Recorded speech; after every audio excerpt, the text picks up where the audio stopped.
최근 문재인 정부 인사를 겨냥한 검찰 수사가 확대되면서 야권에선 정치보복 수사라는 반발이 잇따르고 있습니다. 윤석열 대통령은 과거 일을 수사하는 건 5년 전에도 마찬가지였다고 응수한 가운데 조만간 검찰 인사가 단행되면 수사 속도는 더욱 빨라질 것으로 보입니다. 손효정 기자입니다.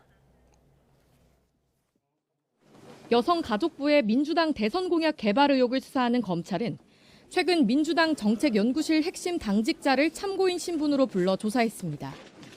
5시간가량 이어진 조사에서 여가부에 공약 관련 자료를 요구한 배경과 함께 다른 부처에도 비슷한 요청을 했는지 캐물은 것으로 전해졌습니다. 앞서 검찰은 지난달 각 부처에 수사협조 공문을 보내 여가부와 같은 사례가 있는지 조사했는데 문재인 정부 전반으로 수사가 확대될 거란 관측이 나오는 이유입니다. 동시에 대선 이후 3년 동안 멈췄던 산업부 블랙리스트 의혹 수사도 본격화하며 검찰의 칼날이 당시 청와대 윗선을 향하고 있고 새로 교체된 서울중앙지검 지휘부는 이재명 의원이 연루된 대장동 개발 특혜 로비 의혹도 다시 들여다보고 있습니다. 민주당은 정치 보복이라며 크게 반발했습니다.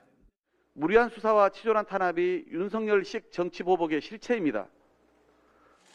하지만 윤석열 대통령은 문재인 정부 때도 과거 일을 수사한 건 마찬가지였다고 응수했고 한동훈 법무부 장관도 정치보복 논란을 일축했습니다.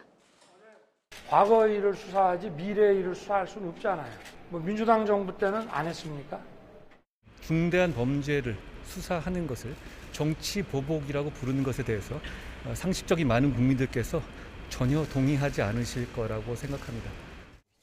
5년 전 문재인 정부 초반에도 이른바 적폐청산을 내세우며 이전 정부 인사를 겨냥해 대대적인 수사를 벌였습니다. 국정농단 사건은 박근혜 전 대통령이 지난해 대법원에서 징역 20년을 확정받으며 일단락됐고 이명박 전 대통령도 4년 전 다스 횡령 혐의 등으로 구속된 뒤 재작년 유죄가 확정되며 사법적 평가가 끝났습니다. 당시 윤 대통령이 서울중앙지검장으로 한 장관은 서울중앙지검 3차장으로 각각 적폐 수사를 직접 지휘한 만큼 5년 전과 지금을 같은 정치보복 프레임으로 비교하긴 어렵다는 견해도 나옵니다. 하지만 이른바 윤석열 사단의 특수부 검사들이 검찰 요직을 차지해 본격적인 사정정국을 이끌 거란 우려와 함께 죽은 권력을 향한 선택적 수사가 이뤄질 거란 비판도 제기됩니다. 더구나 검찰총장 출신 대통령에다 최측근 법무부 장관이다 보니 아예 정부의 검찰 직할 체제가 구축되는 거 아니냐는 우려도 적지 않습니다. 다음 주 검찰 간부 인사가 단행되면 검찰 수사에도 본격적인 속도가 붙으면서 정치보복 수사 논란은 더욱 거세질 것으로 보입니다. YTN 손효정입니다.